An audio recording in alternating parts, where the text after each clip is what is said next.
Well, is Poland about to walk away from Ukraine? Some major developments over the past 48 hours, and just in the past few hours, actually, in NATO's war in Ukraine. First, Poland's prime minister said last night that, quote, "We are no longer transferring weapons to Ukraine because we are now arming Poland with more modern weapons."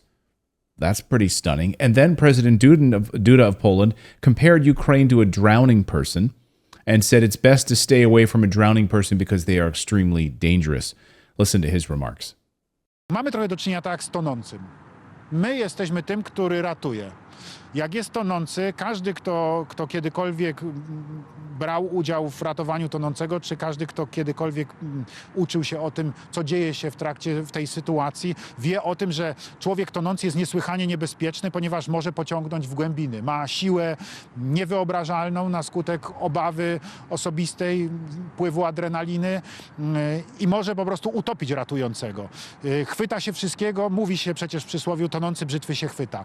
Rzeczywiście tonący chwyta się wszystkiego, czego się da. Trochę to jest taka sytuacja jak dzisiaj między Polską a Ukrainą. Czy trzeba działać tak, żeby się obronić przed uczynieniem nam szkody przez tonącego? Oczywiście, że musimy tak działać, żeby się obronić przed uczynieniem nam szkody przez tonącego, bo jak tonący doprowadzi do szkody i nas utopi, to nie dostanie pomocy. W związku z powyższym to my musimy pilnować tutaj swoich interesów. To jest przede wszystkim nasz obowiązek i będziemy to robili skutecznie i zdecydowanie.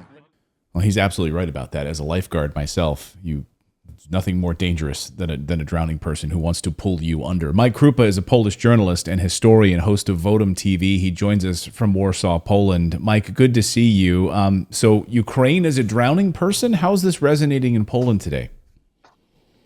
Hello, Clayton. Welcome. Great to be back on the show. Well, I think it's in line with Polish public opinion because the trends, and this was reported, I think, by Reuters or the Associated Press yesterday, that the attitude towards Ukrainian refugees in Poland has basically dropped since February 2022 from 90%, that's the figures that they presented, to about 62%. I've seen other figures. Generally, there's a trend in the other direction. Poles are fed up with the influx of refugees, real or imagined, into Poland, and Poles definitely do not want to become another proxy in Washington's war with Russia. So these trends are there. The question is whether the government is only using this as a ploy to get elected once again on October 15th, as we have our parliamentary elections, or are they taking this seriously because they're seeing the trends, the obvious trends that are currently taking place in the United States, whereby Washington is slowly but surely beginning to distance itself from Zelensky and from the war in Ukraine.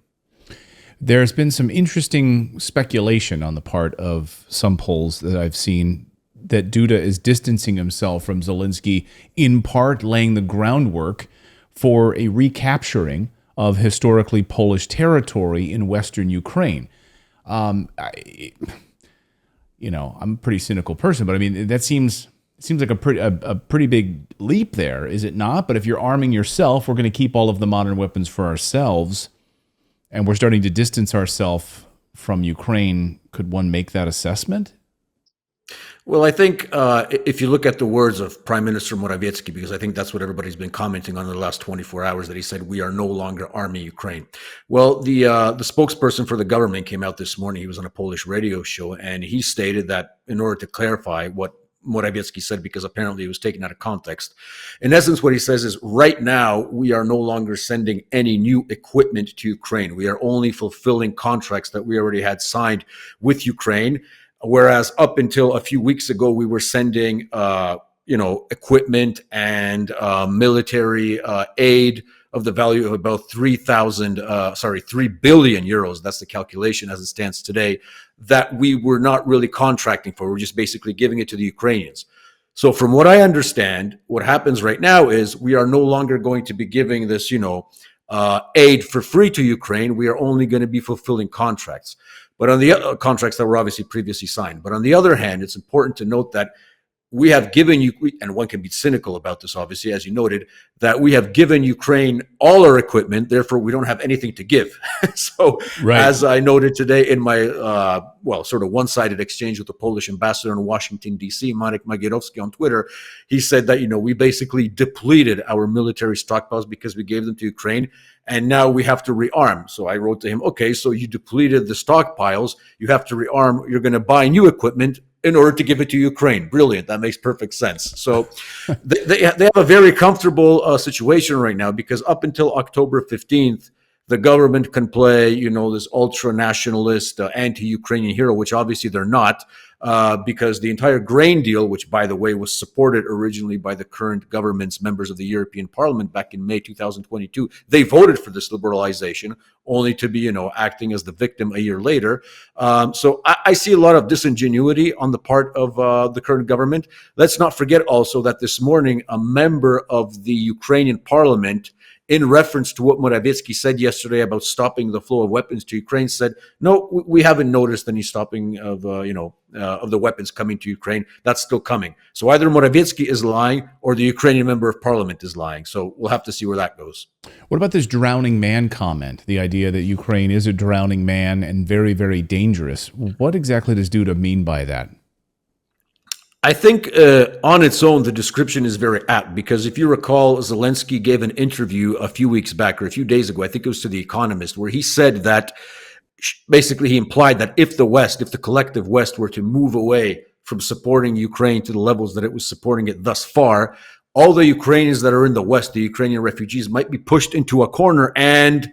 He didn't elaborate what he meant by that, but, pushed into a corner, you can consider that, I don't know, maybe terrorism, for example, using those, some of that 15 million guns that are flying around Ukraine by the civilians in Western Europe. I mean, who knows, right?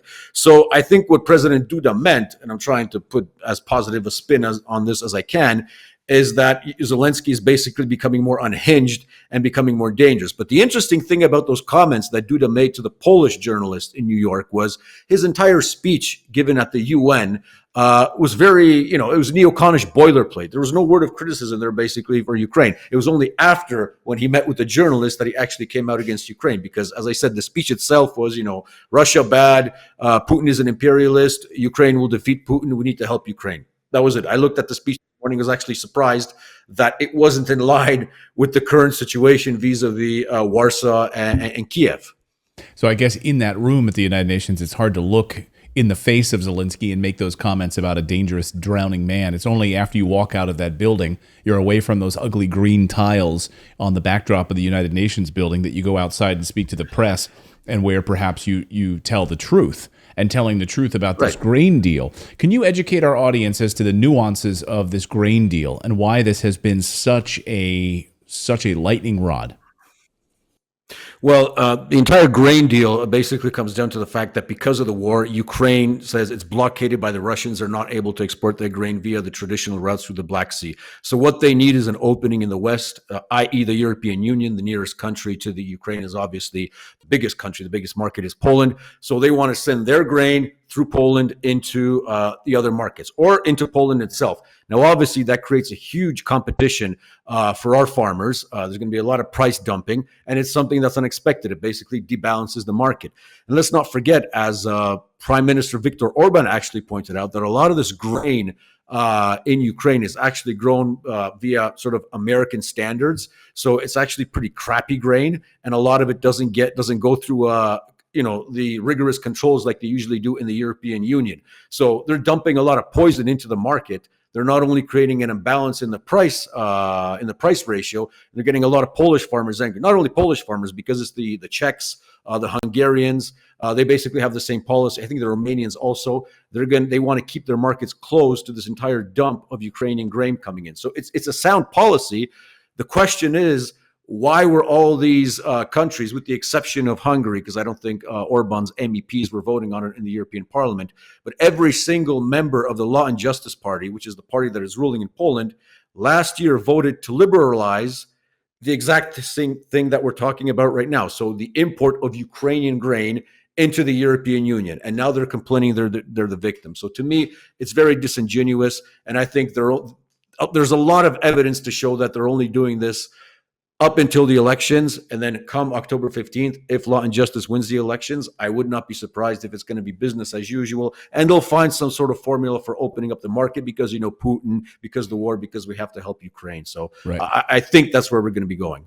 And that crappy Monsanto grain that's basically being grown on I don't know, BlackRock Vanguard soil now in Ukraine, which of course, Ukraine is being bought up and controlled by a lot of these massive corporations now, the West owns. So they can turn that fertile land into these green pastures and so forth. So unbelievable. Any final thoughts? Any sort of major pieces that we missed on this today, Mike, that you think are important for our audience to know about this? Because it seems like there's a big movement now in Europe, and I think these comments were calculated. I mean, again, you don't just make this mistake and then have to clarify it later. You're really, I think, putting up a trial balloon here to really show that you're moving away from Ukraine.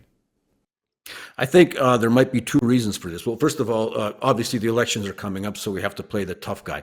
On the other hand, if you consider that when Zelensky came to New York for his big United Nations speech, which he apparently himself attended in the audience, if you watch the Ukrainian view of the situation, Telegram viewers know what I'm talking about. But what happened was, on the same day, the New York Times reported that missile that hit Konstantinivka wasn't a Russian missile at all. It was a Ukrainian missile. So that was a nice welcome to the UN from the New York Times, the newspaper of record, to Zelensky. But you can see the trends are changing, right? So if you consider that every major foreign policy decision made by every Polish government after 1989 sort of went parallel to what Washington was deciding on the big geopolitical scene. What I'm guessing is, other than the elections, another factor that might be playing into these comments is that, okay, the trends in Washington are changing. They're becoming more hardline towards Zelensky. They might be thinking of dumping him. So we should take an appropriate line as well and distance ourselves from him. That very well may be the case. And I wouldn't be surprised if it was, which obviously, testifies to the fact that we don't have a sovereign foreign policy in Poland. We just listen to the trends on the Potomac, or we listen to instructions coming from Washington. But another interesting thing that I think I should point out before I go is, next week, or in 2 weeks, there will be parliamentary elections in Slovakia. And the man who's slated to win those elections is Roberto Fico, or Fico, as we say in Eastern Europe. And he used to be prime minister of Slovakia. And Fico has said that if he comes to power, all aid to Ukraine is coming to an end, and he will take a different stance towards the Ukrainian conflict than Washington dictates. Those are his words. So I think, should he win the elections in Slovakia, that'll send a trend, I think, and a signal to Polish voters to think, well, if Slovakia has taken a different course, why can't we? So I think it's something to look out for before October 15th, what happens in the parliamentary elections in Bratislava. That's a great point. And you're seeing United States members of Congress now saying we will not vote for an extension of the debt ceiling, funding the United States government. If there is any funding in there for Ukraine, we are done funding the war in Ukraine. And Senator Rand Paul is steadfast in this. We'll see if he caves. I hope they hold the line on this. I'm watching Matt Gaetz, I'm watching J.D. Vance, I'm watching all the firebrands and diehards in Congress, and I hope they hold the line, because this time you can't let go. You really have to hold the line on this. From your mouth to God's ears, let's hope. Yeah, we're hoping for it as well.